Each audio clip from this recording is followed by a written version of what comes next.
हरियाणा सरकार ने राज्य में उन्नतिशील किसानों को प्रोत्साहित करने के लिए उन्हें आधुनिक की ट्रेनिंग देने का निर्णय लिया है। इन उन्नतिशील किसानों को अपने आसपास के कम से कम 10 किसानों को आगे ट्रेनिंग देने की जिम्मेदारी होगी, ताकि किसान फसल विविधीकरण, फसल चक्र और प्राकृतिक खेती की तकनीक अपनाते हुए अधिक मात्रा में अच्छी गुणवत्ता वाले अनाज या सब्जियों की पैदावार कर सकें। ऐसे उन्नतिशील नए किसानों को सरकार जिला स्तर पर भी सम्मानित करेगी।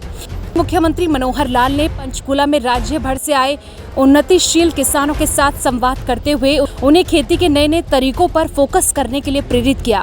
साथ ही इस कार्य में सरकार की ओर से हर संभव सहयोग देने का भरोसा भी दिलाया।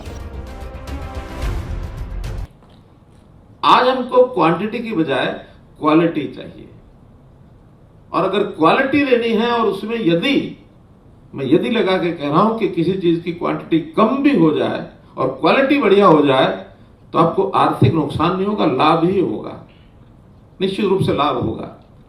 जैसा आपने बताया कि आज भी जो प्राकृतिक खेती करते हैं वहां गेहूं, राजकुमार जी का नाम लिया आपने, उनके फार्म हाउस पर अगर गेहूं 6,000 रुपया क्विंटल बिक सकता है तो हमारा भी बिक सकता है। बाजार में जाओगे तो 2,000 रुपये क्विंटल है। अगर थोड़ी क्वांटिटी कम भी होगी नहीं, लेकिन मैं कहता हूं एक बार हमने ये मान लिया कि क्वांटिटी कम होती है तो हमको तो आय चाहिए, हमको क्वांटिटी नहीं चाहिए, हमको आय चाहिए। आज क्वांटिटी कम नहीं है, तो इसलिए मित्रों आय अगर बढ़ानी है तो हमको प्राकृतिक खेती की ओर जाना पड़ेगा। इस प्राकृतिक खेती से उत्पादन नहीं घटेगा। इस खेती करने से जिसकी चर्चा मैं करता हूं, जो खतरा है इससे उत्पादन नहीं घटेगा, उत्पादन बढ़ेगा।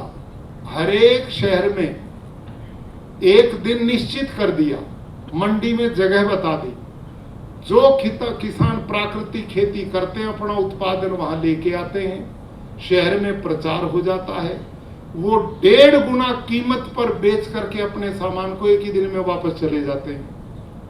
उत्पादन घटा नहीं, रेट 1.5 गुना मिल गया, लागत शून्य आ गई, तो आमदनी 2 गुनी हुई कि 3 गुनी होगी।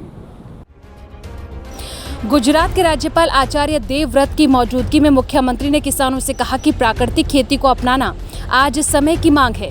इससे फसल की मात्रा और गुणवत्ता दोनों बढ़ेगी तथा लागत भी कम आएगी। चंडीगढ़ से वी न्यूज़ के लिए कुमार रमेश की रिपोर्ट।